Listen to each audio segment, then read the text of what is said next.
Hola, hola, ¿cómo están mis caracolas? ¿Cómo ha estado este periodo? Yo sé que hemos estado un poquito ausentes, pero oye, esto desde construir la fe es muy cansado, ¿eh? Porque entras en psicosis, entras en ansiedad, te da la depresión y te quieres hacer la suicidación y todas esas cosas. Pero yo espero que no sea tu historia y que seas feliz y que todo haya estado muy bien, que hayas tenido un periodo en el que hayas disfrutado a tu familia, en especial mis queridos panelistas, mis queridos amigos de esto que se llama Dice así. Este podcast, tu podcast, mi podcast, nuestro podcast, este, que es un estudio bíblico o comentario, o no sé, somos solamente 6 personas que tratamos de interpretar la Biblia, pero aquí estamos. Y me da mucho gusto tener aquí a Andrés Marín, nuestro patriarca, nuestro lidereso de el universo de los podcasts. Pura vida. Y tenemos a la matriarca, a la patrona, a la que nos bendice y nos da nuestros apes y andamos de misóginos y no nos damos cuenta. Tenemos a Lulu Campos aquí desde Chile. La Quintrala. En Chile hay una mujer famosa de la historia que era mala, mala, mala, y se llamaba la Quintrala. Así me pueden decir. No, un placer y debo decir que los echaba de menos, chiquillos. Los eché de menos durante todo este tiempo. Me hicieron falta los viernes de la noche. Qué romántica. Y, y tenemos a su paisano, tenemos a su vecino de barrio, tenemos al janencio, al jano, al llano, al cuaquero solitario, a este men, al extranjero, a nuestro pastor. Porque sí, él es nuestra perspectiva pastoral dentro de este podcast, de nuestra perspectiva más tranquila, más amorosa, Nuestra armoniosa. perspectiva pastoral no hereje. Ajá, esa perspectiva más como cállate, te vas a ir al infierno, hijo de tu madre. Y no es cierto, no es cierto. Tenemos a Jano, qué bueno que andes con nosotros y que estés aquí luchando contra Morfeo. Sí, me tuve que venir aquí a la mesa para hacer el capítulo porque ya en la pieza me gana Morfeo. Pero aquí bien, ya terminando casi invierno aquí en Chile, así que igual está un poco al lado, pero no, todo súper bien. Así que esperamos un nuevo libro, que las personas que lo estén escuchando lo disfruten y tenemos hartas sorpresas también y cosas que vamos a ir también publicando en Patreon. Así que esperamos que nos apoyen y nos sigan. Y bueno, tal vez ustedes no lo escucharon, tal vez sí, pero en Patreon hubo un episodio muy especial en donde a nuestro querido puertorriqueño ahí le puse un dembow filtrado ahí para que se sintiera lo caribeño, que se sintiera ahí el flow. Y pues él es más que un puertorriqueño, él es más que un reggaetonero, porque no hace reggaetón, pero pues ya saben, el cliché. Eh, es más que un hombre bomba, él es nuestro amigo que nos aporta la perspectiva de el amor universal de Dios.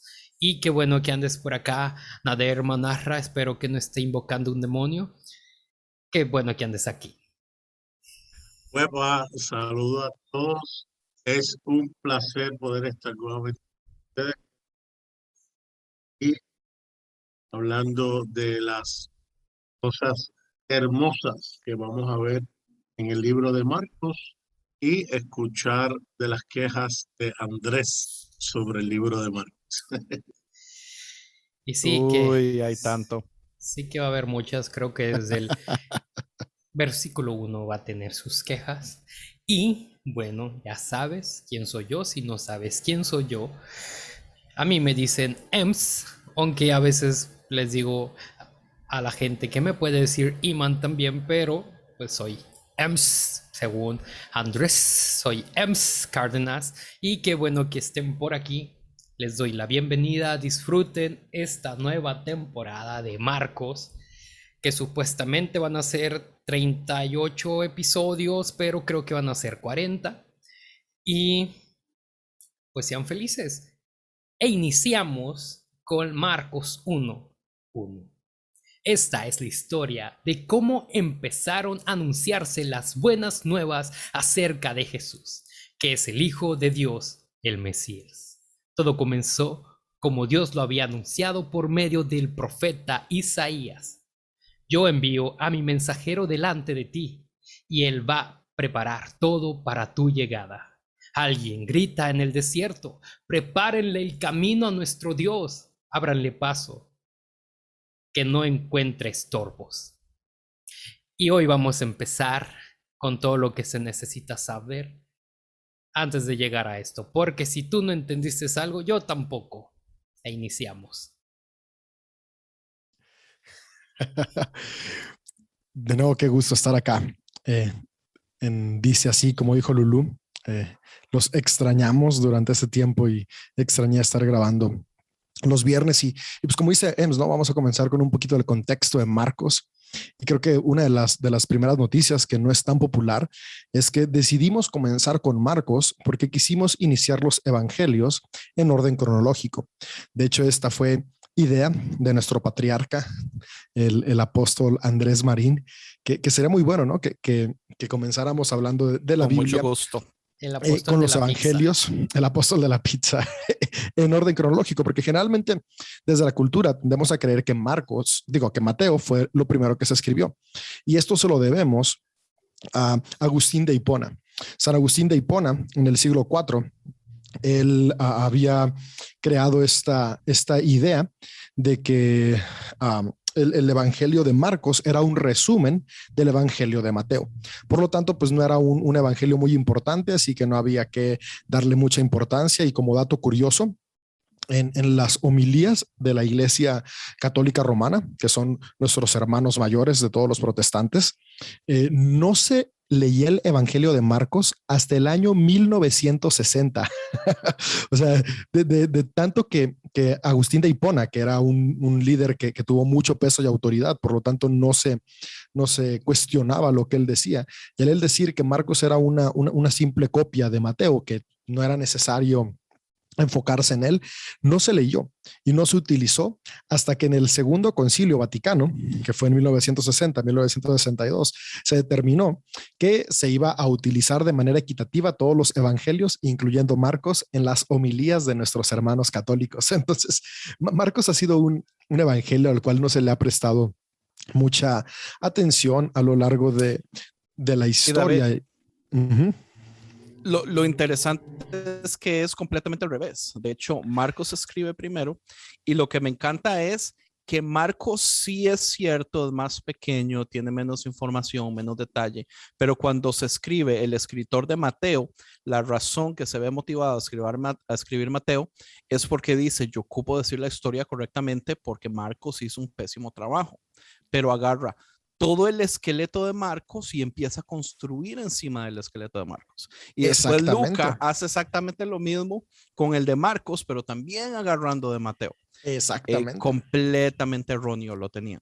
Sí, o sea, bien estoy equivocado, todo por un sesgo, ¿no? Ahora, la razón es que Marcos, al ser el primer evangelio que se escribe, es un evangelio que muestra un Jesús muy humano. De hecho, como varios datos que tiene por ahí, ¿no? En el Evangelio de Marcos no encontramos a Jesús de la misma manera que lo encontramos en los otros evangelios como Mateo y Lucas. Por ejemplo, no viene la infancia de Jesús, ahorita comenzó leyéndonos Marcos, donde comienza presentándonos a un Jesús ya adulto, ya maduro, que está por bautizarse y comenzar su ministerio. Cuando Jesús muere, no nos presenta a Jesús resucitado. De hecho, en Marcos no aparece ni una sola vez. Ahora, aquí hemos ido adelantando. Voy a decir, no, sí, en los últimos versículos sale. No.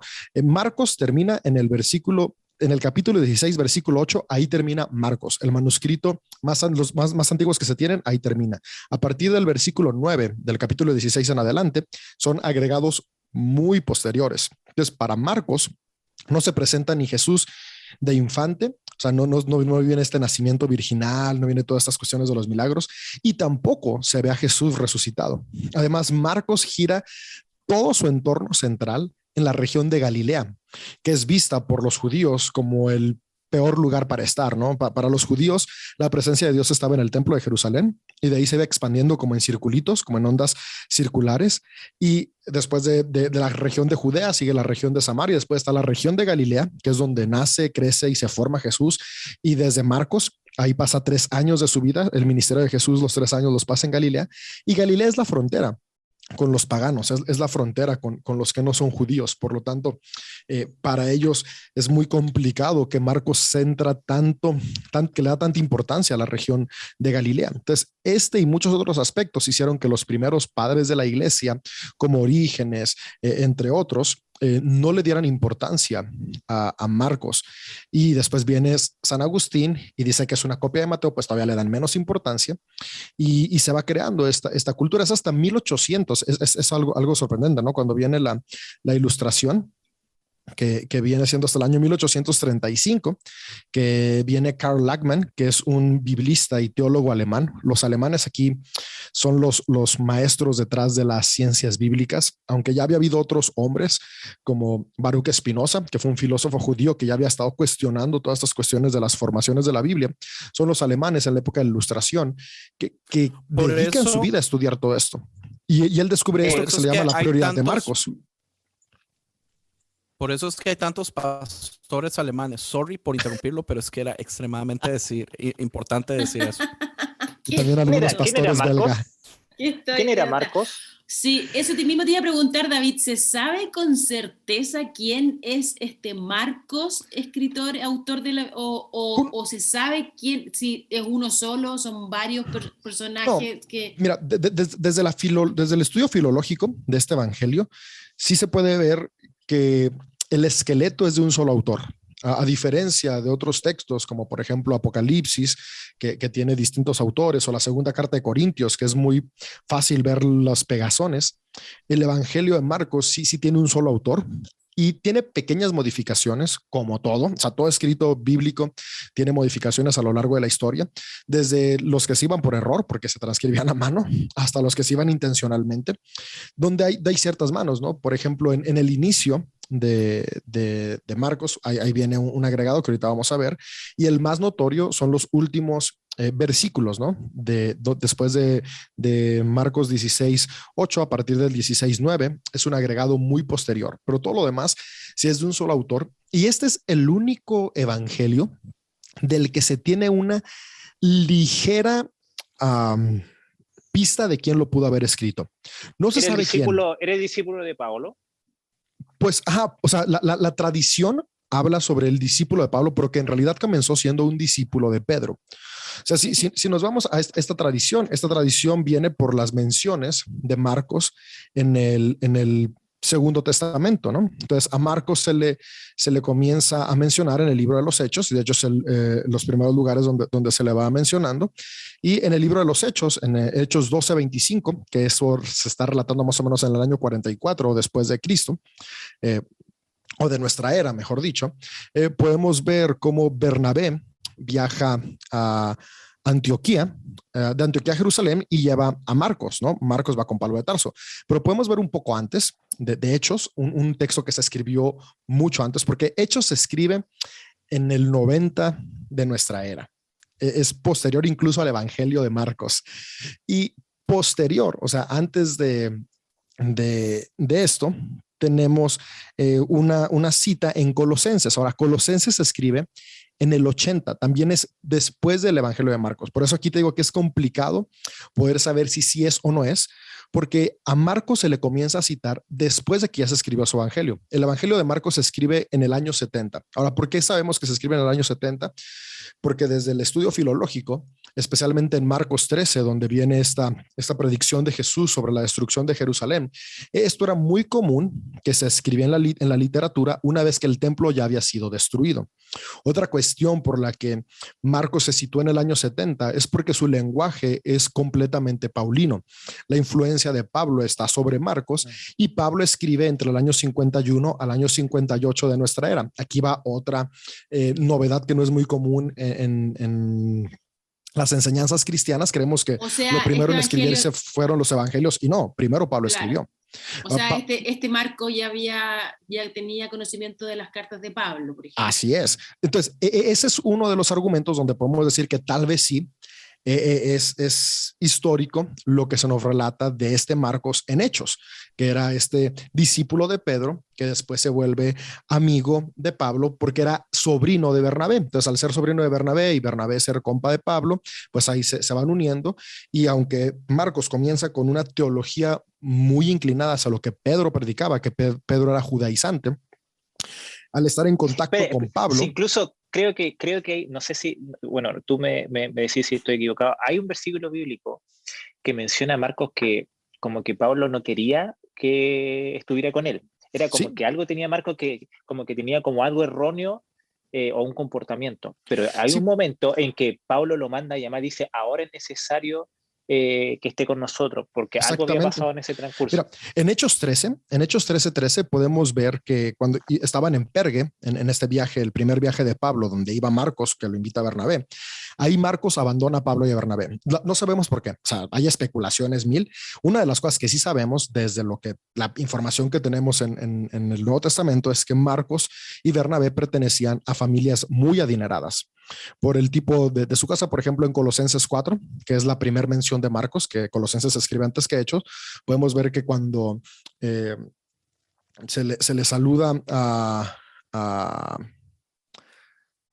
perdón, me estoy yendo mal. En Hechos 12 es la primera aparición de Marcos, que es cuando Pedro se escapa de la cárcel y al primer lugar es que va a la casa es de María, la madre de Juan Marcos. Y algo que ahí se menciona es que Pedro toca el pórtico, y el pórtico solamente estaba en las casas que tenían un patio. De la puerta había un patio y después la casa, y esas eran las casas de gente muy adinerada. Además, Hechos 12 dice que había mucha gente reunida llorando. Tú solo puedes tener mucha gente en casas grandes que tenían una empleada doméstica que se llama Rode. Solamente puedes tener empleada doméstica si eras muy adinerado. Entonces, Marcos pertenece a una familia muy adinerada. Entonces, se cree que cuando están en el viaje en Pergue, que se relata en Hechos 13, pues las comodidades las extraña Marcos y se va. Ahora, esa es una suposición. Lo que sí sabemos es que se va y Pablo se enoja mucho porque lo deja en el viaje. Y por esa razón que se enoja mucho, en Hechos 15, cuando va a ser el segundo viaje a Antioquía con Bernabé quiere invitar otra vez a Marcos porque es su primo. Y Pablo dice en él, nos dejó abajo, así que Marcos no viene. Ahora, como era primo, Marcos de Bernabé dice, ok, entonces si mi primo no va, yo tampoco voy. Y eso causa una ruptura entre Bernabé y Pablo. Por eso se rompe y es donde, ok, dice Bernabé, ok, no me voy contigo a Antioquía, entonces me voy con mi primo a Chipre y se va de viaje misionero con Marcos a Chipre. Ya los dos juniors de Jerusalén se van y dejan a Pablo. Pero después en Filemón 1, podemos ver cómo en su carta que le escribe Pablo a Filemón, se ve que Marcos ya tuvo una reconciliación con él, porque ahora ahí lo está mencionando como alguien de su equipo y como alguien a quien deben de tratar con hospitalidad. Entonces podemos ver como esta parte, ¿no? Como Marcos en el Nuevo Testamento comienza como discípulo de Pedro, seguidor de Pedro, se le presenta a Pablo por su tío Bernabé, se va de viaje con Pablo, se pelea con Pablo, después se reconcilia con Pablo y después ya no volvemos a saber nada más de este Marcos. Ahora, lo asombroso de esto es que la mayoría de citas que tenemos de Marcos se escriben posteriores al Evangelio de Marcos. Lo único que tenemos que se escribe anterior es donde Pablo lo cita en Filemón. Filemón se escribe en el año 58 y sí es una carta que se le atribuye a Pablo. Sin embargo, Colosenses se escribe ya en el año 80 y es una carta deuteropaulina que pertenece a los amigos de Pablo. Entonces no podemos saber si ya todo esto que se narra si pasó como tal o no pasó como tal, pero desde la información que tenemos es muy probable que sí sea este Marcos que se menciona en Hechos, en Filemón, en Primera de Pedro y en Colosenses, el autor de este evangelio. Y esto haría que sea el único autor del cual podemos tener algo de información. Todos los demás, Mateo, Lucas, Juan, no conocemos los autores, son seudónimos los que se utilizan y cuando lleguemos a esos evangelios vamos a ver el por qué. Pero lo que sí es cierto es que los papiros, los manuscritos más antiguos que se tiene de Marcos son anónimos, no vienen firmados. No hay una firma. Son los posteriores los que ya se empieza a poner que es lo relatado según Marcos. Se ponía al principio, a veces al final, a un lado de la página, pero esto comenzó a ser con el paso del tiempo. Ahora, por eso no podemos saber si es el autor o no es el autor. Ahora, desde la información que hay y las conjeturas que se hacen, puede ser que sí, sea el único evangelio del que tenemos conocimiento de su autor. Una consulta, o sea, igual, o sea, son dos puntos. Lo primero es que me llama la atención el capítulo 1 de Marco, es como que, no sé si en algún momento ha ido a comprar, cuando vamos al supermercado y empezamos como a enumerar cosas que necesitamos, y es como que eso pareciera que fuera capítulo 1. Un ejemplo, habla Juan, está en el desierto, luego habla, no sé, Jesús, después otro punto, después otro punto, no expande ni explica bien esa historia como lo hace Juan o como lo hacen los demás libros. Él simplemente está colocando como puntos que fueron como en forma cronológica que fueron sucediendo para después ya empezar como a desglosar un poco más, que fue como raro en comparación del otro evangelio. Esto es muy interesante eso que mencionas, porque justamente la cronología de Marcos no es una cronología histórica, es una cronología geográfica. Y la cronología geográfica de Marcos es cómo Jesús va pasando de Galilea y expandiendo su ministerio a Galilea, después su viaje a Samaria y sus últimos días en la región de Jerusalén. Ese es como el paso de este evangelio. Comienza del 1 al 9, tenemos a Jesús en Galilea, en Marcos 10 tenemos el viaje de Jesús a Jerusalén y en el 11 al 16 tenemos a Jesús en Jerusalén ya. Entonces, la intención de Marcos, porque el evangelio de Marcos está enfocado en gentiles, esto es algo también sorprendente, o sea, el evangelio de Marcos no va para judíos, va para gentiles. Por eso pone el centro del mensaje de Jesús. De hecho, todos los milagros de Jesús suceden en Galilea, no en Jerusalén. El único milagro que hace Jesús en Jerusalén es un antimilagro, que es el milagro donde se seca la higuera. Y justamente tiene esa intención de decir, ok, Jerusalén está seco, pero los milagros, las enseñanzas, los principios de Jesús en el Evangelio de Marcos están en Galilea, porque Galilea es esta área alejada de Dios para los judíos, pero justamente la intención de Marcos con su Evangelio es decir, ok, lo que para la religión es alejado de Dios, para Jesús es cercano a Dios, porque Jesús vino a acercar a Dios a los excluidos. Por eso presenta a Jesús en Galilea, por eso Jesús es de Nazaret. Nunca se menciona que Jesús sea de Belén o de acá de Jerusalén, porque es un Cristo que vino a salvar a los gentiles. Ahora, esto tiene una importancia muy grande de la influencia paulina en Marcos, porque Pablo tiene esta idea de abrir el evangelio a todos los demás. Ahora, la intención de Pablo no era tan bonita como hoy la romantizamos. Al final de cuentas, Pablo tenía una intención muy grande de alcanzar a gentiles por beneficio propio, ¿no? Porque desde la tradición, el reino de los cielos solo iba a venir cuando algunos gentiles también vinieran, para que se cumplieran esas profecías de que de todas las naciones habría y vendría el Mesías. Entonces, ok, si tienen que venir de todas las naciones, pues vénganse porque ocupamos que ya venga el Mesías. Esa era la verdadera intención de Pablo. Sin embargo, aquí es muy interesante, igual y estoy nada más soltando muchas ideas, pero es que es muy amplio. Pero esta idea de Marcos, o sea, ¿por qué surgen los evangelios? Esto es muy bueno, ¿no? Porque al final de cuentas, cuando Jesús, el Jesús histórico, estaba aquí en la tierra predicando y enseñando, para él el fin del mundo ya estaba cerca. Incluso podemos verlo en los evangelios, como la predicación de Jesús es el mundo se va a acabar.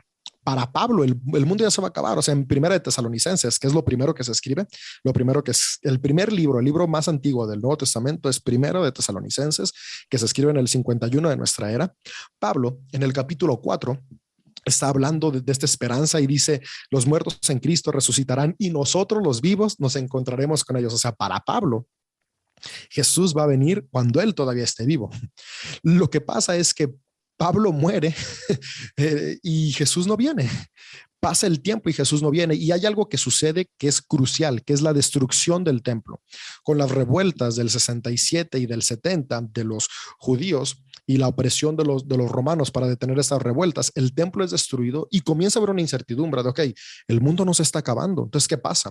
Se nos había enseñado que Cristo ya volvía, que no pasaba de una generación y ya pasaron 2 generaciones. Entonces, había que reformular la idea de Jesús y comenzar a crear una biografía de Jesús. No se había escrito antes porque ¿para qué escribirla si el mundo ya se va a acabar? No había Y- necesidad. Y 2000 años después seguimos creyendo que iba a volver. Claro. Ahora, la cosa es que justamente está ahí, ¿no? Tenemos una esperanza para evadir la responsabilidad de que el reino de los cielos lo implantamos nosotros al permitir que el Cristo fluya a través de nuestras vidas. Y regresando a la historia un poquito, desde los evangelios podemos ver cómo el evangelio para Jesús es ética. El evangelio de Jesús es un evangelio ético porque está centrado en las acciones de los seres humanos. ¿Qué hacemos? Podemos verlo, sus enseñanzas, lo que él decía, lo que Es para Jesús es el budista. evangelio, es la ética. Sin embargo, lo que hace Pablo, por eso aquí es fundamental la figura de Pablo. O sea, al final de cuentas, el cristianismo se lo debemos a Pablo, porque Pablo lo que hace es decir, no. El evangelio no es la ética de Jesús. El evangelio es Jesús. ¿Tú estás Entonces, diciendo que el cristianismo lo inventó Pablo? el que profesamos, claro que sí. O sea, el cristianismo que ganó Sí, claro. es idea de Pablo. O sea, no, No yo es idea siempre he de dicho Jesús. que no debería ¿Tú crees llamarse que- cristianismo, debería llamarse paulinismo. Oye, ¿tú crees que Sí. Jesús está diciendo, ay, Pablo, ¿qué hiciste? No sé, porque Pues yo creo que Pablo no Yo tiene la sí culpa. sé. La culpa lo tienen Yo los sí sé. borregos.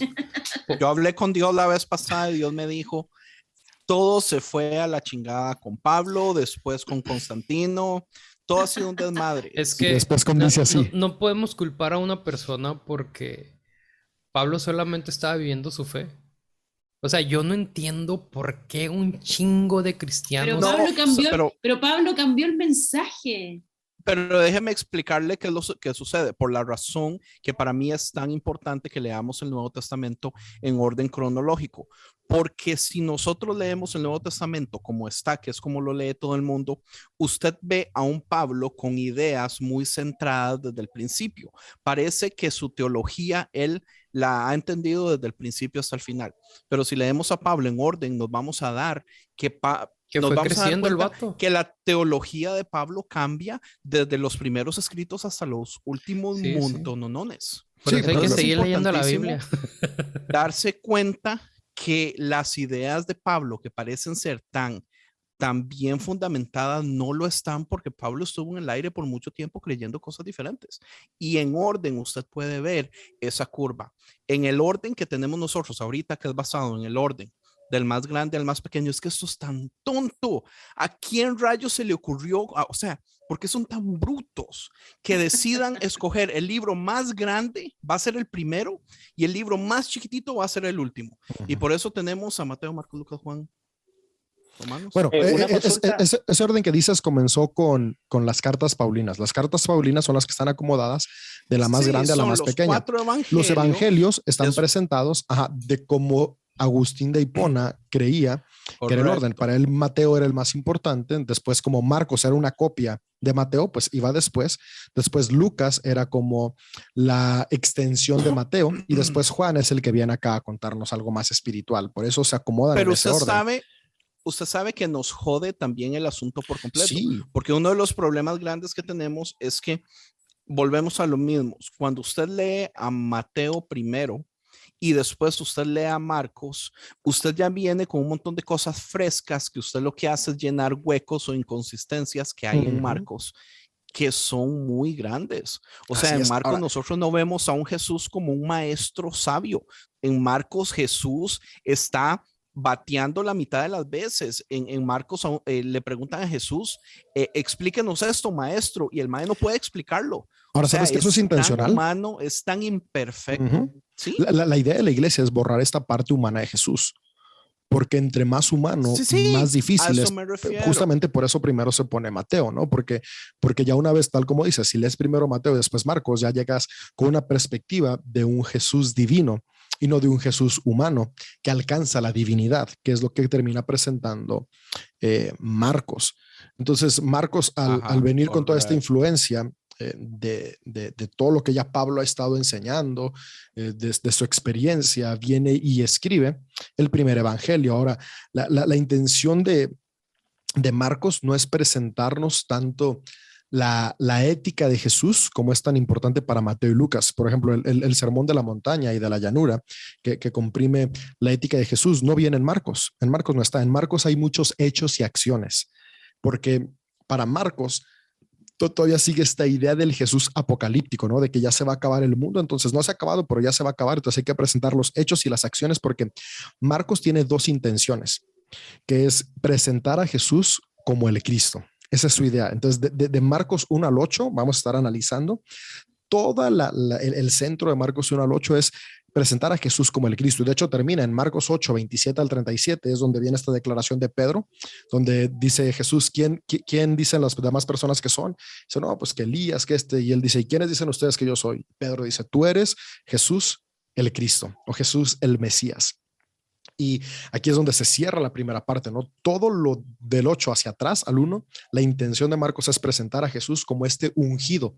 Por eso hace milagros, por eso hace sanidades, por eso es muy carismático. Si nos vamos a ir dándonos cuentas, como el Jesús de Marcos 1 al 8 es un Jesús que atraía multitudes, que la gente estaba asombrada de él, porque quiere presentarlo como el ungido, el Mesías. Pero después, otra intención de Marcos es ver cómo este ungido pasa ahora a ser el Hijo de Dios, cómo se convierte en el Hijo de Dios. Y por eso, de Marcos 9 al 16, vamos viendo cómo ahora es un Jesús incomprendido, es un Jesús al cual las personas comienzan a rechazar, un Jesús que comienza a sufrir, que comienza a anunciar su muerte y que al final muere, ¿no? Y cómo cierra esta parte.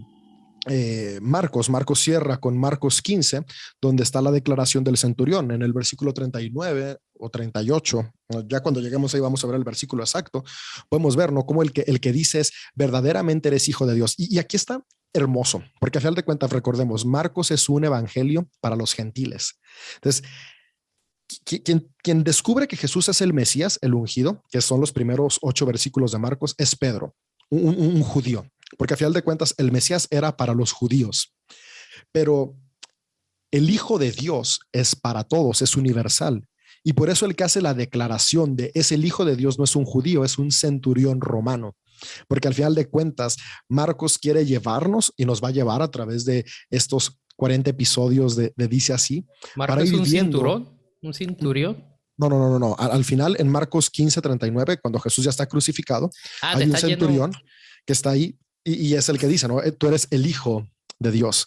Entonces, esa es la intención de Marcos, ¿no? Presentarnos a Jesús como el Cristo y cerrar como el Hijo de Dios.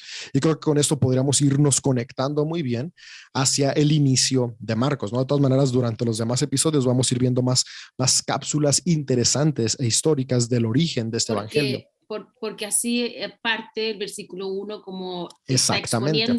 exponiendo su tesis. Es la historia del Cristo, Hijo de Dios, y ahí parte. Exactamente. Oye, David, una pregunta. ¿Y qué es lo que tienes preparado para nuestros amigos que nos van a escuchar de Patreon? Para los que aún no se han animado. Muy bien, para todos nuestros amigos que nos escuchan, va a haber un episodio especial donde durante 1 hora y media voy a explicar todo el contexto histórico del Evangelio de Marcos, todos esos datos que aquí no alcanzaríamos a dar, porque si no, no vamos a leer Marcos. Entonces va a haber un episodio exclusivo en Patreon del contexto histórico del Evangelio de Marcos. Así que te animamos a que te suscribas, nos apoyes. Tu apoyo hace posible este podcast, que pueda seguir con todos estos episodios gratuitos, y estos extras son regalos para aquellos que nos están apoyando. Yo tengo una consulta. ¿Cómo era el orden de los evangelios? Era Marcos, luego venía Mateo, Lucas y Juan. O sea, nomás es Marcos es 70. O sea, sí. Marcos pasa arriba y sigue igual. Marcos escribe en el 70. ¿Ya? Mateo se escribe entre el 80 y el 90 del capítulo 3 en adelante, porque el capítulo 1 y 2 se agregan en el año 150 a 180 después de Cristo. En los papiros más antiguos no existe el capítulo 1 y 2, esos son agregados posteriores, porque a final de cuentas Mateo está copiando a Marcos y Marcos no habla de la infancia de Jesús. Ya después es como de tenemos que hablar de su infancia y lo meten. Y después viene Lucas, que se escribe Lucas y Hechos, que son uno mismo, que también esa separación nunca se debió haber hecho, debían ir juntos para comprender el contexto, y Lucas escribe en el 90 después de Cristo. Y esto después... es algo que David, y esto es algo que se supo mucho después. ¿Por qué San Agustín esto no lo supo? Sí lo La sabía. cosa, Lo o de sea, Lucas con Hechos sí lo sabía. sí, o sea, No, sí, no, sí no, sabían. lo de Marcos, que no era que fue el primero evangelio. El problema es que antes los libros ni se ponía la fecha ni el autor. O sea, por eso es muy difícil saber. Eran escritos anónimos y es que era la forma en la que se escribía antes. Se le ponía un seudónimo de alguien relevante, literalmente, como para darle peso, pero nunca conocían ni la fecha ni el autor. Entonces, San Agustín, que ya es del siglo IV, pues ya no sabía qué había sido primero. Él ya nada más venía con la tradición de la tradición de la tradición. Y al no tener estas dataciones es muy complicado saberlo. Ahora, cuando en 1800 con la ilustración se comienza a analizar los textos, porque antes estaba prohibido analizarlos, aquellos que se atrevían a analizarlos los excomulgaban, los expulsaban. Por ejemplo, Baruch Espinosa, que es del 1700, Nos van a era un judío matar. que se pone a analizar el texto, comienza a presentar estas ideas que vimos en nuestra temporada pasada de Génesis, ¿no? Donde era como, a ver, espérate, esto no es de Moisés. Esto, y es como de lo excomulgan, ¿no? Es excomulgado por la comunidad judía. Y así muchos otros Mi mamá me va a quitar la filólogos y herencia por este teólogos. programa. Entonces, por Espera, ese espera. miedo no se hacía público. Ya, una consulta, ya. Y me dijiste que el libro de Juan, ¿en qué año fue? Ese se estima que entre el 90 y el 100. O sea, Ya. la copia el papiro más antiguo que se tiene de Juan data del 125.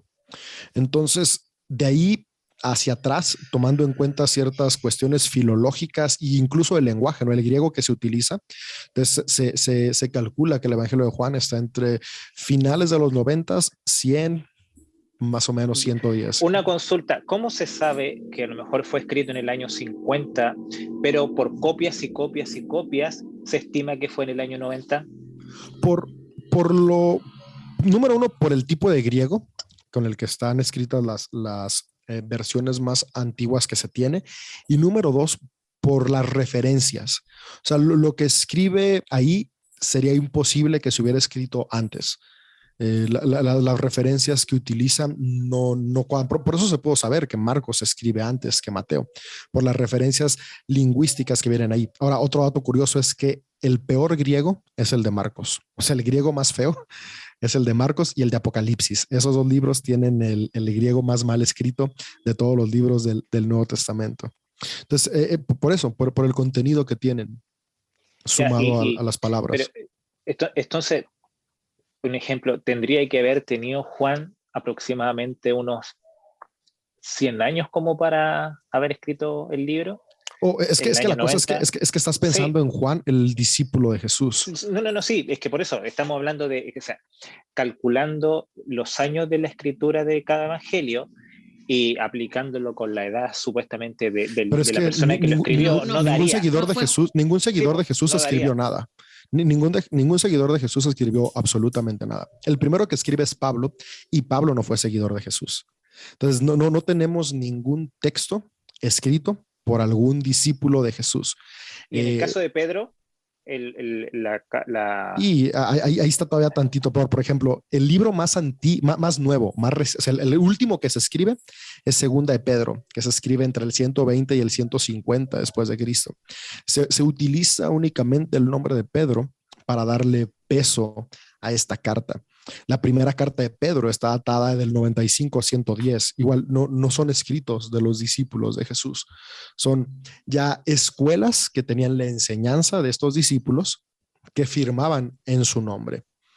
Probablemente el Evangelio de Juan, que no lo escribió el discípulo Juan, sí estaba hablando de lo que Juan le habrá contado.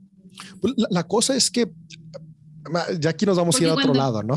Lo que pasa Juan, es que Juan Apocalipsis es en tercera persona acerca del 70. Bueno, pero es que aparte son diferentes autores. O sea, el autor de Apocalipsis es otro Juan de Patmos, que no tiene que ver con Juan el Evangelista, y que tampoco es Juan el de las cartas. es todo un rompecabezas que vamos y tampoco es uno solo armando. No, es que es una escuela. O sea, algo aquí muy interesante es que representan escuelas de pensamiento. O sea, incluso Marcos, ¿no? Aunque es un solo autor, no representa las ideas de Marcos como tal, representa la escuela de pensamiento a la que Marcos estaba adherido. Hoy en día vemos la autoría de libros desde nuestra perspectiva. Vivimos en una sociedad individualista, donde es mi libro, son mis ideas, es lo que yo puse. Pero en la antigüedad eran las ideas de una escuela plasmadas por uno de sus representantes, ¿no? Entonces, Marcos, que es parte de la escuela paulina, está plasmando el evangelio de acuerdo a las filosofías paulinas, presentado de esta manera, ¿no? Y que fue un genio, o sea, es un genio la forma en la que lo escribe, aunque es cortito, 16 capítulos, pero es un genio al estar plasmando todo lo que está poniendo. Oye, qué interesante. Igual ya con toda esta información ya se nos explotaron varias células cerebrales. En ese caso, ya ahí, haciendo una reconstitución del Nuevo Testamento, y el libro de Santiago y el libro de Judas, y porque ahí también se supone, personas que conocieron a Jesús. Sí, por ejemplo, Puras el libro de mentiras, Santiago, esas son las cartas universales o católicas. Entonces, está la escuela de Santiago, y de hecho Santiago es un libro interesantísimo, ¿no? Porque básicamente Santiago es el punk del Nuevo Testamento. Por eso no lo quería Lutero mucho esta carta, porque Santiago es un libro que está escrito como una protesta de las comunidades judaizantes. O sea, que están diciendo, oye, espérense, se están yendo completamente fuera de lugar. No es así. Y es donde nace la Carta de Santiago. Y la Carta de Santiago, desde la filología, la crítica textual, está situada entre el año 95 y 110, que es la aproximación en la que se escriben las cartas universales, que es Judas, Primera de Pedro, Santiago y Segunda de Pedro. Santiago para esto ya había sido como que es el que se queda como el principal en la iglesia primitiva, ¿no? Ahí estás hablando del Santiago de Hechos. O sea, también esas son cuadros. El Santiago que se queda como principal de la iglesia de Jerusalén, en Hechos, sí es Santiago, el hermano de Jesús, que es otro Santiago diferente al de la Carta Universal de Santiago. Interesante que este podcast se ha convertido en introducción al Nuevo Testamento, David López. Y todos mis amigos. Oye, ¿Y qué tiene que ver con Marcos? Y el bicho raro de Judas, el libro, que es súper raro porque incluso muchos hablan, a veces hacen como paralelismo, o sea, pocos, pero paralelismos con el libro de Enoch por el tema de... Sí, o sea, es súper... A mí siempre me ha llamado la atención el libro de Judas por esos paralelismos, porque para algunos judíos... ¿Me creerás que no sabía que existía ese libro, güey? ¿No? Es muy interesante. No he llegado hasta allá. Es que el libro de Enoch, muchos judíos como que es súper importante para ellos. Ahora, sí. Ahora el por qué no lo colocaron dentro del canon ya es otro tema, pero sí es muy importante dentro de su mitología y lo que ellos creen. Pues en la Biblia de la traducción en lenguaje actual sí viene el libro. El libro de Enoch, el libro de los Watchers. Sí, la cosa es que nosotros cuando leemos, como no conocemos los libros apócrifos ni del Antiguo Testamento ni del Nuevo Testamento, creemos que toda la información es nueva. Pero la realidad es que todos los libros del Segundo Testamento citan apócrifos del Primer Testamento, porque eran parte del canon de distintas escuelas. Algunas escuelas se abrazaban unos, otros, y porque era parte de su cultura, ¿no? Como dice Jano, por alguna razón política y religiosa, no entraron en el canon, pero eran parte, ¿no? Y Judas, por ejemplo, tiene estas menciones que hablan directamente a lo que está escrito en el primer libro de Enoch, porque Enoch también tiene 4 libros, y el primer libro de Enoch son 4 libros en uno, y esta hermosa formación de la literatura. Yo sé algo, y es que mis nietos muy posiblemente en el año 2070 van a escribir libros que van a ser llamados el libro de David López, y yo me imagino que los nietos de Leo Lozano van a escribir libros también que van a ser llamados Josiah Hansen. Y así es como vamos a crear de nuevo una nueva filosofía. Yo soy 100% escuela David López. No, pues al final de cuentas aquí nos vamos formando entre todos. La iglesia del whisky, así se va a llamar. Ándale, la comunión va a ser con whisky en lugar de con vino. Igual sería súper interesante el saber por qué en las iglesias no nos cuentan estas verdades. Sería Porque súper sería más de la importante. mitad de los miembros de la ¿Saben iglesia. cuál es el qué? problema? ¿Por También qué? Si que esto no muchos nos quita la pastores no fe. saben. I'm so sorry, pero hay muchísimos líderes Porque de no iglesias sabrían muy cómo ignorantes, no abordarlo. saben. Pregunta, ¿por Porque qué no nacerían saben? preguntas como ¿y por qué hemos estado siguiendo una mentira durante todo este tiempo, no? Y son respuestas que no saben dar. saben. Es que yo no lo veo tampoco como una mentira, yo más lo veo como un tema de que no son temas del interés de ellos para predicarlos solamente. Porque un ejemplo, yo no me Está bien, imagino, está bien, no lo un día domingo, prediques. yo No, no me Jano, imagino un espérame, día domingo, espérate, pero es que está bien, no prediques de esto, si no estoy diciendo que lo prediques, pero mi pregunta es que ¿por qué el énfasis en decirte el evangelio del apóstol Marcos, discípulo de Jesús, que fue, ¿por qué el énfasis en eso si no es verdad? Porque le ¿Para da qué? peso a la enseñanza. Ahora, fíjate, por ejemplo, yo en mi último año de predicación he dado estos datos así como, por ejemplo, voy a hablar ahorita estamos hablando de los sermones de Jesús, es nuestra serie. Estamos hablando de Mateo y de Lucas.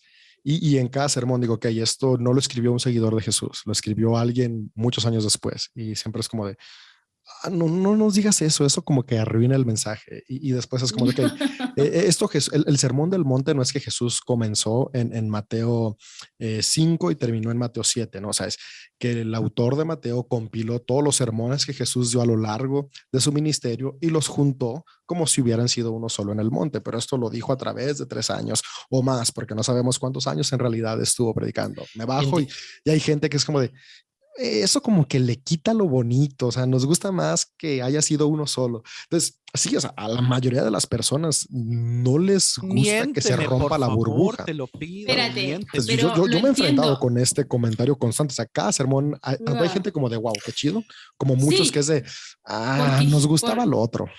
vale, Es que escúchame, la pero por iglesia en sí gente. es una academia y hay niveles y hay intereses. O sea, está Ay, no, como... me carga eso. Espérate, pero ¿por qué? Está bien, si viene tu papá y te dice, no me digas eso, he creído lo contrario toda la vida, bueno, ya, problema tuyo.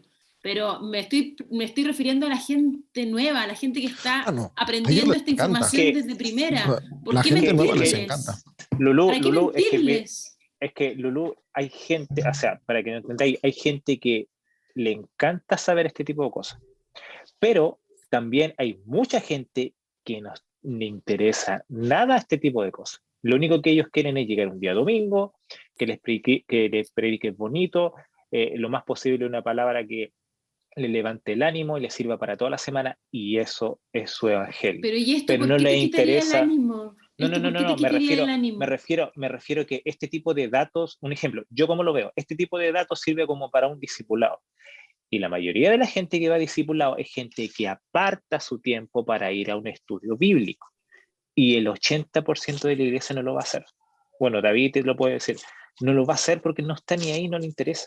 Hay Ya, gente obviamente mírate, que sí, sí le espérate, interesa. sí, yo Y creo que fíjate que lo divertido es que la primera encomienda es ir a ser discípulos y solamente estamos abriendo la puerta de que venga quien quiera escuchar, pero no estamos discipulando. O sea, bueno, tal vez David sí, pero... Oye, No. yo creo que me estoy expresando mal. Yo no estoy diciendo que en las prédicas David tenga que dar estos datos, ni tú, Jano, da todos estos datos porque son importantes para el aprendizaje. No estoy diciendo eso. Lo que estoy diciendo es, no digas la mentira. Si no vas a dar los datos de verdad, no digas los mentiras, ¿me entendí? Sí, A ¿Cuál eso es me el refiero. problema pero de Lulú, hacerlo conocimiento común? por eso, pero tienen que tomar en cuenta lo siguiente. El explicar esto es presumir que muchas de las cosas que uno cree como ciertas no son ciertas. Es lo primero, porque si se Pero no son establece, ciertas. está bien, pero hay personas que no pueden, como dicen en inglés, stomach o aguantar el hecho de que Jesús no nació de una virgen o de que no resucitó, porque esa es la base de su fe.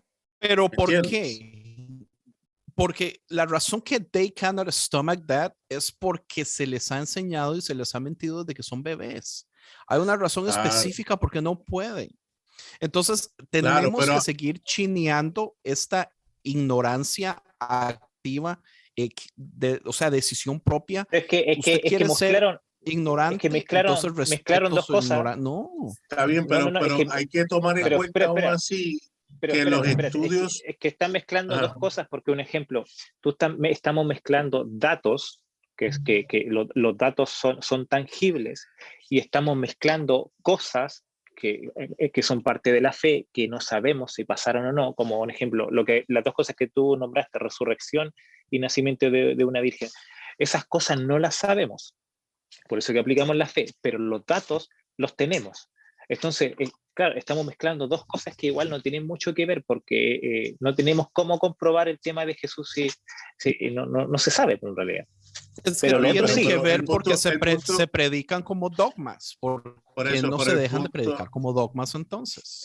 el punto es que aún dentro del análisis de aquellas personas que se levantaron a precisamente coger el texto y desmenuzarlo y verificar, es eso mismo, es una opinión de un análisis y muchos teólogos te van a decir que eso fue lo que él escribió en base a lo que él entendió.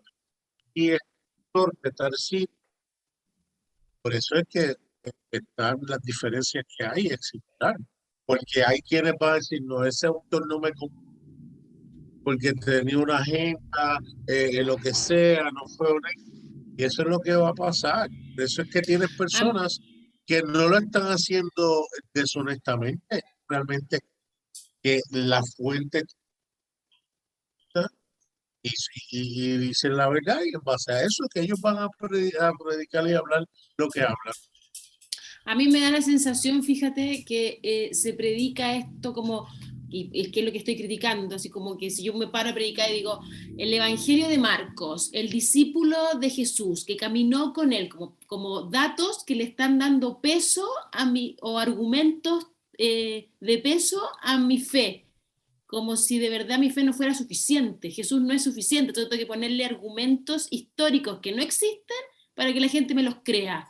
Y eso me parece un engaño, una falacia y algo grave, porque entonces le estoy quitando el peso al mensaje de Cristo y le estoy dando más peso al mensaje histórico que me lo estoy inventando. Es que, ¿sabes qué? Suena muy crudo, pero es una realidad que muchos de los que somos pastores en ocasiones no estamos tan convencidos de lo que creemos por nuestra experiencia a lo largo de la vida. O sea, la misma experiencia te enseña que no todo lo que predicas pasa. Entonces, tú sabes eso por dentro y tu subconsciente es como de, sabes que todo lo que estás predicando no es verdad porque no lo has experimentado y tu mismo subconsciente te lleva a tener que crear estas afirmaciones que te hacen sentir como una razón por la cual hacerlo.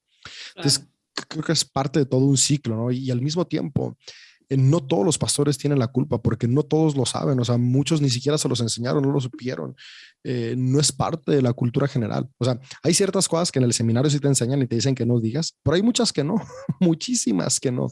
Todo esto lo tienes tú que estar investigando David, y hacerlo con un pastor que no esté en un proceso de abrirse a nuevas opiniones.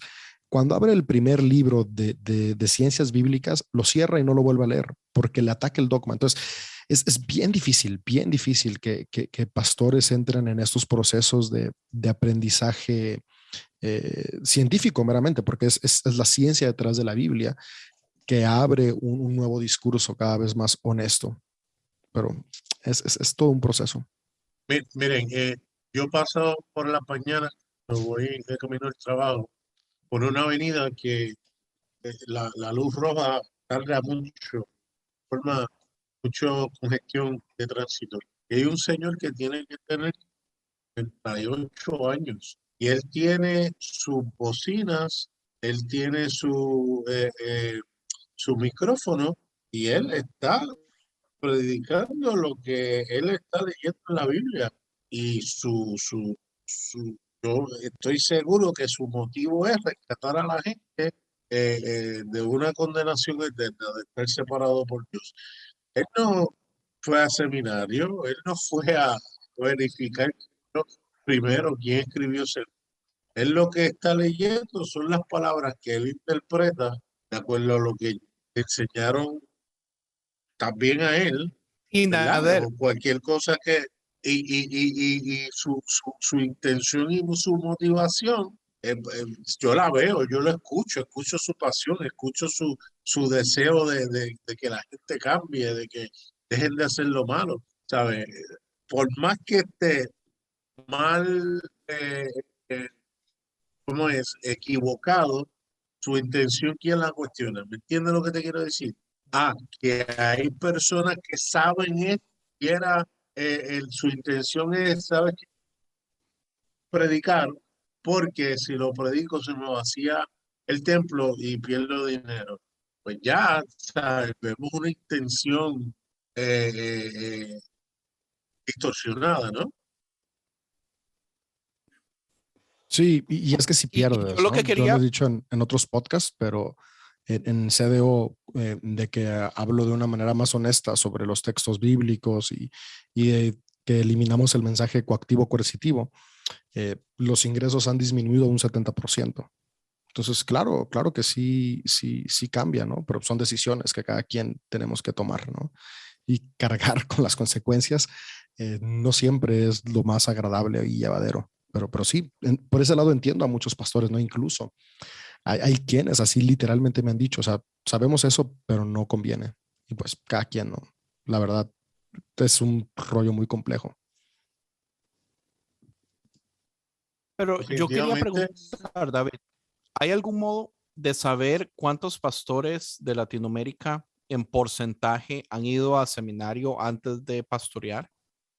Pues hay Yo estadísticas, sé o que es sea, una pregunta muy difícil, no, o sea, hay pero estadísticas, hay personas que se encargan de esto y de lo que se ha contabilizado, 96% de los pastores en Latinoamérica no han tenido una formación formal. Solamente el 4% tiene formación de ¿En seminario. serio? Ujú. ujú, 96. claro. 96 de cada 100 pastores no ha tenido una formación antes de comenzar a ser pastor. A eso es a lo que Es me Yo, refiero, mucho. que ellos espera, no saben. ahora, Es mucho. yo un ejemplo, a mí no me gustan los seminarios, pero yo tengo mi punto. Yo intenté ir a 2 seminarios. El problema de esos seminarios, bueno, hablar más que todo la actualidad aquí en Chile, es que están muy normados por el dogma y la doctrina a la cual pertenece. Intenté ir a uno adventista Ajá, eso es y cierto. entonces, ¿qué es lo que pasó?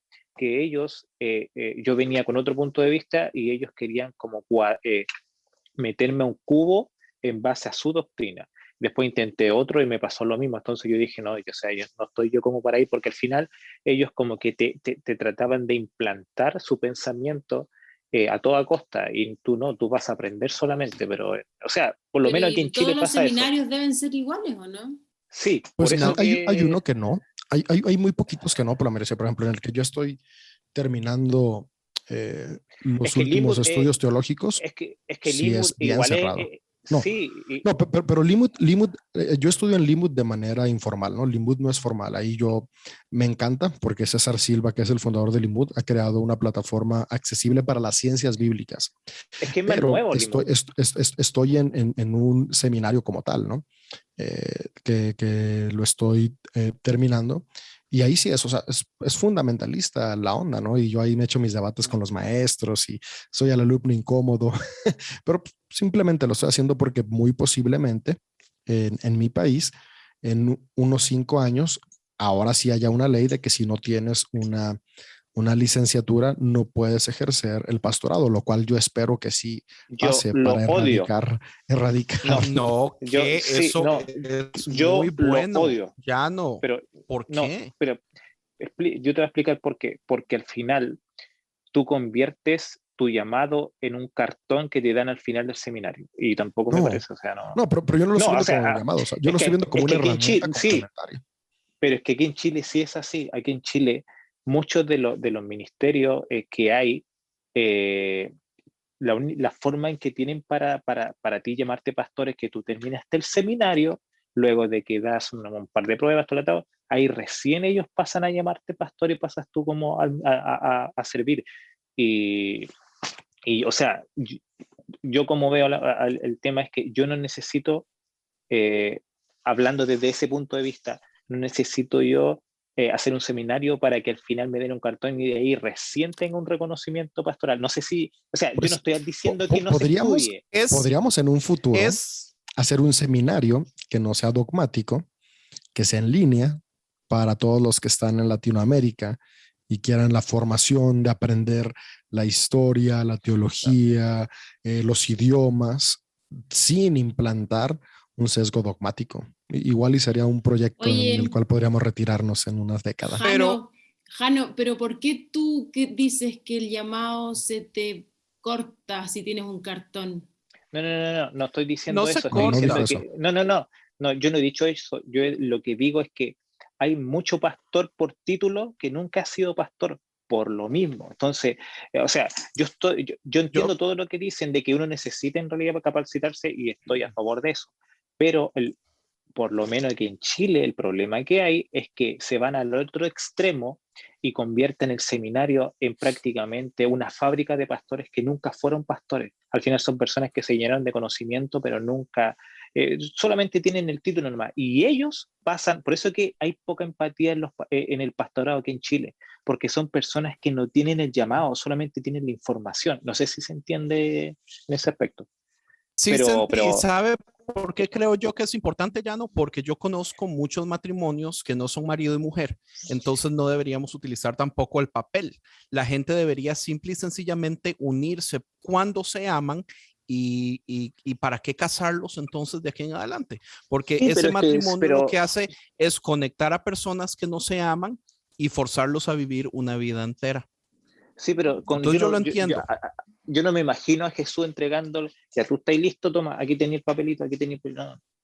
Es algo que hay algo que se siente, no es algo que... Está bien, Jano, pero la contraparte... O sea, por eso te digo yo, tiene que haber un equilibrio, pero no puede ser como la única manera. Jano, pero Jesús tampoco te llamó a ser pastor. En ningún lado dice vengan y sean pastores. Jesús llama a la gente a ser sus seguidores. El llamado no tiene que ver con el pastorado. Entonces me parece que son dos cosas que las estás tú asimilando y no deberían estar tan de la mano. El llamado no es para los pastores. Pero es que el llamado no es para los pastores. Pero si hay una vocación pastoral. Sí, es que lo está entendiendo mal. Pero eso, ya, perfecto. Ten la vocación pastoral, pero no lo asimiles ni lo asemejes con un llamado divino. El llamado divino es para todos los seguidores de Jesús. A eso voy. Tú lo estás entendiendo mal, porque estoy hablando de que hay personas, vamos a hacer un ejemplo, no todas las personas van a estar para liderar, porque no todos son así, o sea, cada uno tiene su función dentro de este esquema. Con mayor razón, Jano, yo puedo tener un llamado por la sanidad de las personas. Ya, perfecto. Y eso me da la autoridad para yo trabajar con la gente y meterme en la intimidad y en la efectividad y en la emocionalidad y en la psique del otro.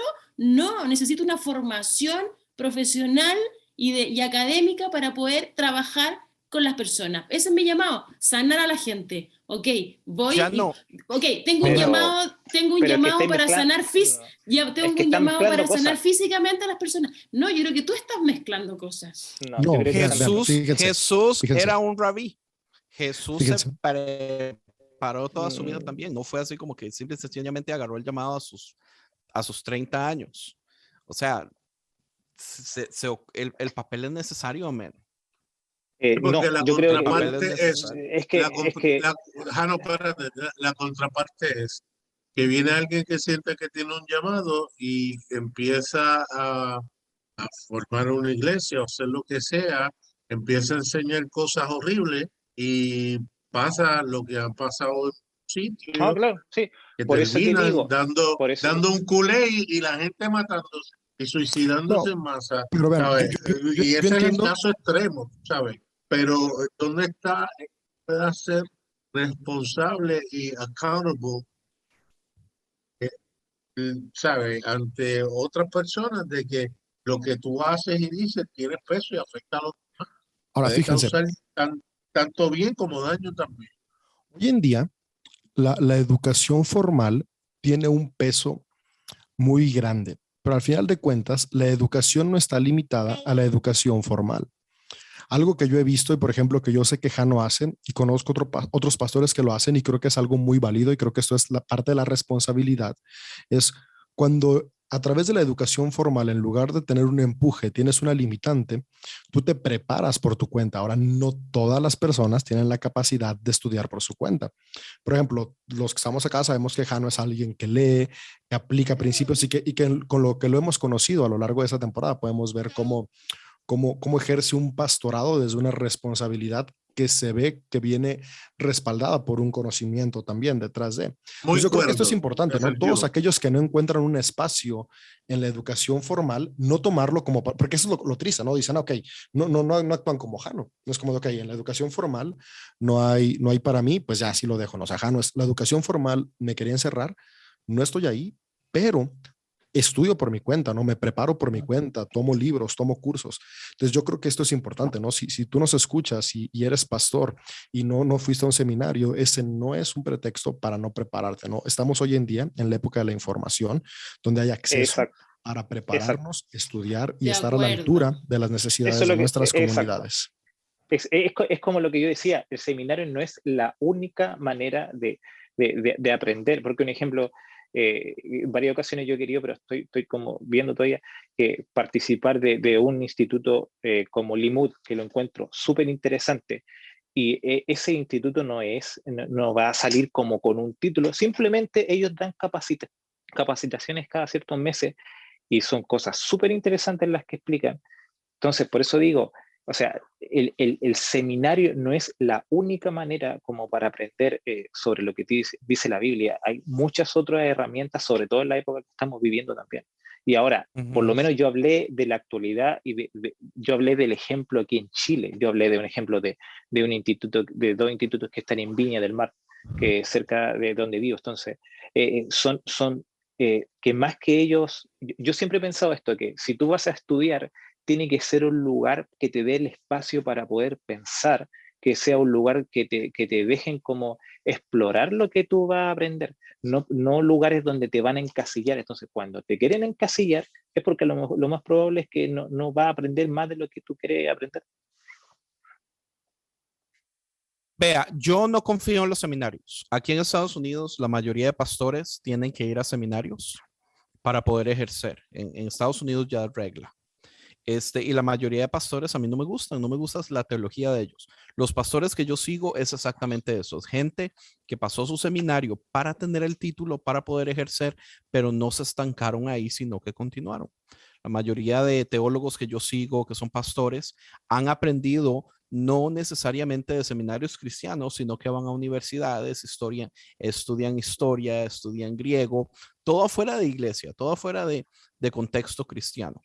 Eh, la cosa es correcto, el seminario no hace un pastor perfecto, pero la falta de un documento sí debería ser razón para que un pastor no ejerza, porque tiene que haber un mínimo, ¿entiende? Y la razón que han habido tantísimos abusos, tantísimos problemas, tantísimos traumas en montones Pero, de pero, personas, pero el ya título, no, pero el título usted, no te, no, no- pero el título no te ha que sea, el título de un pastor no ha salvado el que se pegue con toros con las personas. O sea, yo te puedo nombrar a muchos no pastores que tienen el salva, pero título por lo menos ya la y el ley puede filtro ejercer un no. montón de cosas.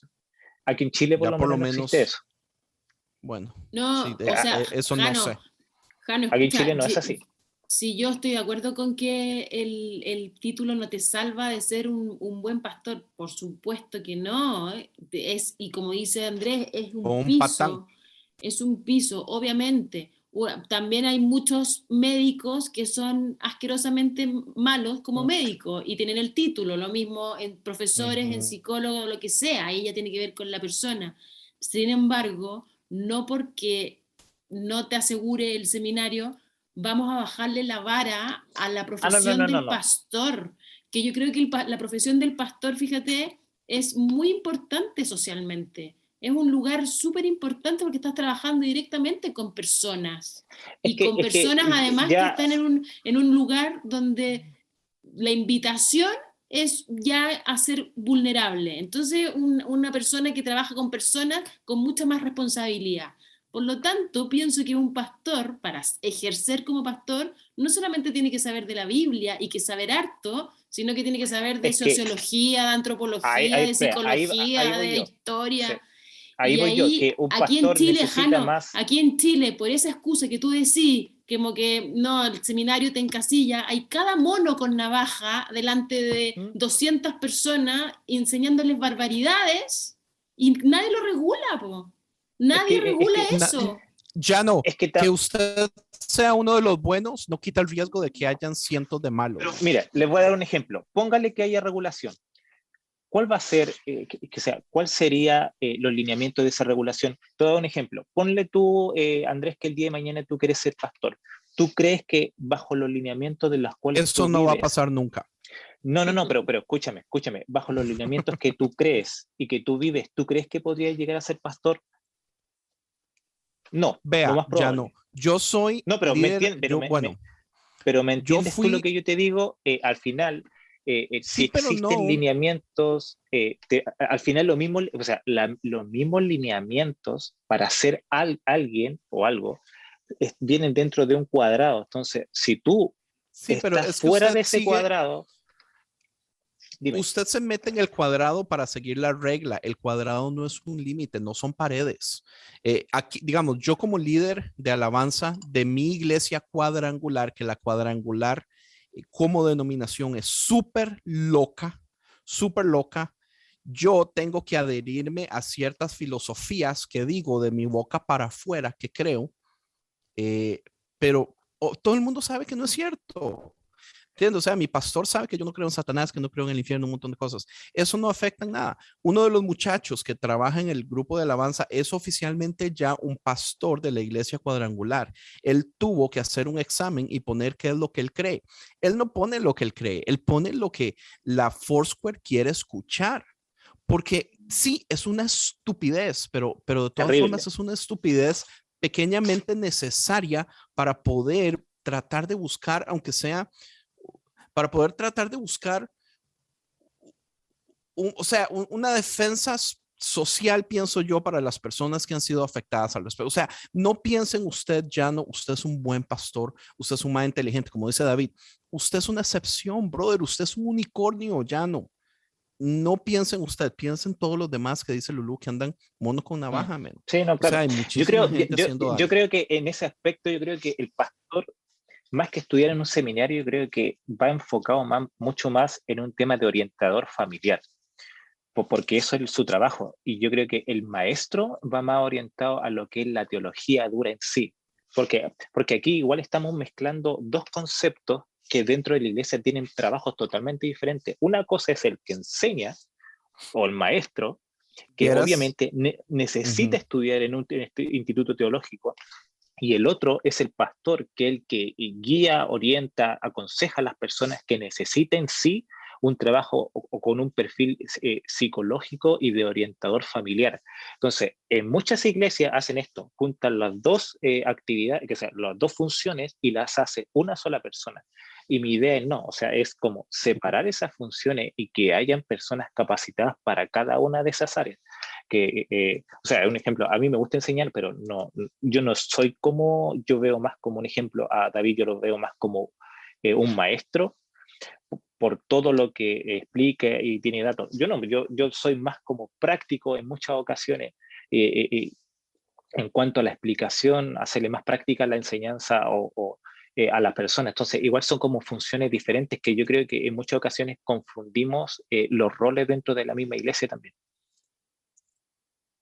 ¿Sabe qué es lo vacilón? Que aquí en Estados Unidos un pastor no puede aconsejar, porque solamente una persona con título de consejería puede aconsejar.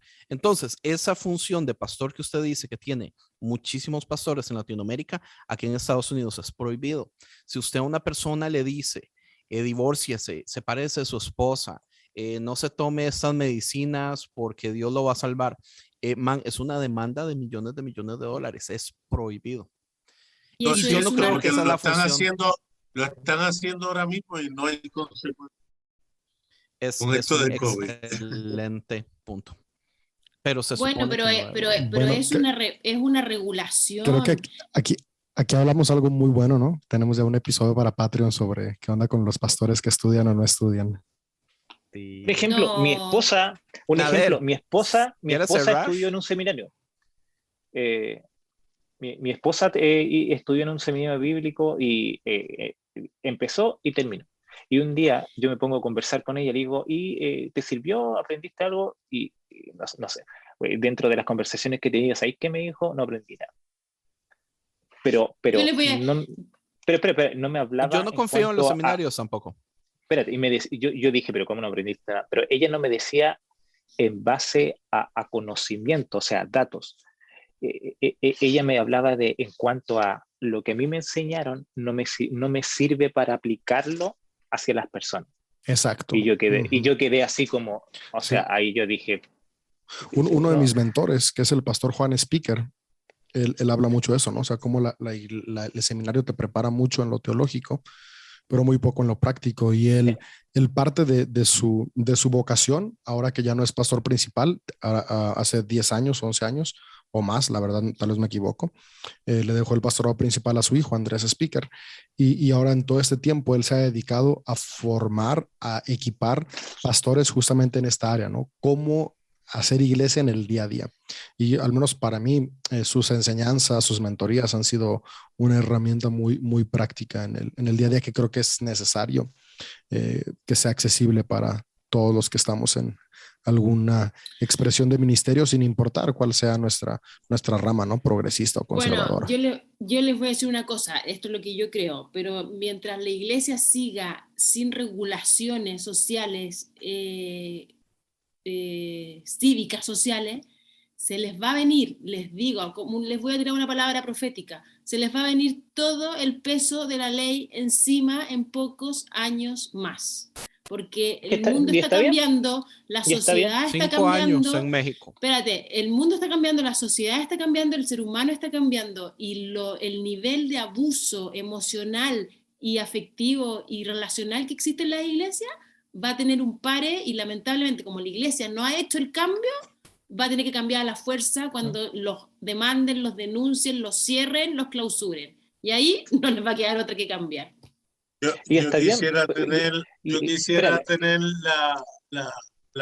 ¿cómo es el entusiasmo que tiene Lulú? Pero como yo veo las cosas en Estados Unidos, no, estoy viendo todo lo contrario y con mucha tristeza lo digo. No, y está bien que haya, de cierta Van a manera, una llamar regulación, persecución y se van a poner a llorar pero los sí, pero cristianos, lo que va a pasar. la idea es que esa regulación sea para bien, no para mal, o sea, sea para... Y se van a encerrar más en su círculo. Y Sí, al obvio. final, fíjense, cada proceso y cada generación ha experimentado esto que vivimos hoy, ¿no? Se crea algo, se sale de control, después se cierra, se hace muy hermético, se queda dogmático, después se vuelve a abrir. Y justamente con lo que estamos abriendo en esta temporada, que es el Evangelio de Marcos, es una muestra de ello, de cómo el judaísmo en sus distintas expresiones se cerró tanto, se volvió bien dogmático, que llegó alguien y lo empezó a abrir, al punto que esta nueva expresión del cristianismo era algo como de, ok, salgamos completamente de los límites. Después vieron que estar sin límites no los estaba llevando a ningún lado y empezaron a poner algunos cuantos límites hasta que de repente otra vez, sin darnos cuenta, con el pasar de los siglos, se volvió a ser súper hermético y luego se fue abriendo en la reforma y la reforma que otra vez empezó como con libertad, se fue cerrando y hoy en día estamos en esta nueva David, oleada de construcción. Así que creo que es una tensión que los seres humanos escucha, hemos estado estirando y aflojando. David, totalmente de acuerdo, pero dime que en cada cierre y apertura está cada vez más holgada la brecha. O sea, está cada Claro. vez más en cada cierre, la nueva apertura cada vez más abierta. Sí, así es. Y eso es, creo que es parte de lo increíble, ¿no? Que conforme va pasando el tiempo, vamos abriéndonos más a esto que Jesús vino a recordarnos, que ha estado latente desde siempre, porque al final de cuentas, Dios no está limitado a una época, a una era o una expresión de fe. desde siempre esta esencia de amor nos ha estado recordando que hay mucho más por expandir y por hacer como seres humanos. Así que qué increíble que vamos a comenzar esta aventura de estudiar la primera biografía teológica que se hace sobre Jesús el Cristo, el Hijo Buenísimo. de Dios. Y maravilloso que hayamos partido con todos estos datos históricos y contextuales que de verdad nos ponen en un piso, ok, hablemos con la verdad. Sí, creo que era importante, ¿no? Comenzar entendiendo el Nuevo Testamento para poder comenzar a comentarlo. Muy Que bien. Lulú ore por mí para Criticarlo. que ese entusiasmo y optimismo vuelva. Las últimas noticias en Estados Unidos, deprimido. Yo le tengo fe a las nuevas generaciones. Es algo que hablábamos la vez pasada. Yo creo que Lulú también. Y sí, las generaciones, los más viejos están estancados. Las nuevas generaciones no se están dejando. Entonces sí, tristemente yo sí creo que haya que esperar un poquito a que varias de estas generaciones estancadillas se mueran hasta que podamos hacer realmente un cambio. Nada de pensar en ir a matarlas. Está pasando, antes de ¿no la- lo ven? Estoy creando un camino nuevo. Isaías y después Jesús. Y Malaquías. Bien. Cierra, Nader. es cierto. Adiós a No, todos. no quiere. Sí, no, pues qué increíble que han sido parte de este episodio con Nader, con Lulú, con Jano, Ems. Al principio no me presenté, pero ya me conocen. Soy David López, Oye, ¿verdad? parte de Dice Así. Un gusto poder estar acá. Sí, Ems me brincó y dije, seguramente no decir este te güey va a hablar mucho, así presentó. que no hay que presentarlo, pero te amo, Ems. Los amo a todos y es un gusto Yo no noté eso. estar de Yo me regreso. di cuenta, lo que pasa es que me quedé callado. Sí, Perdón. sí, no Yo pensé pasa que yo nada, me lo no había pasa nada. perdido. No, yo me di cuenta, pero dije, Nader. entremos de una que tengo mucho que hablar.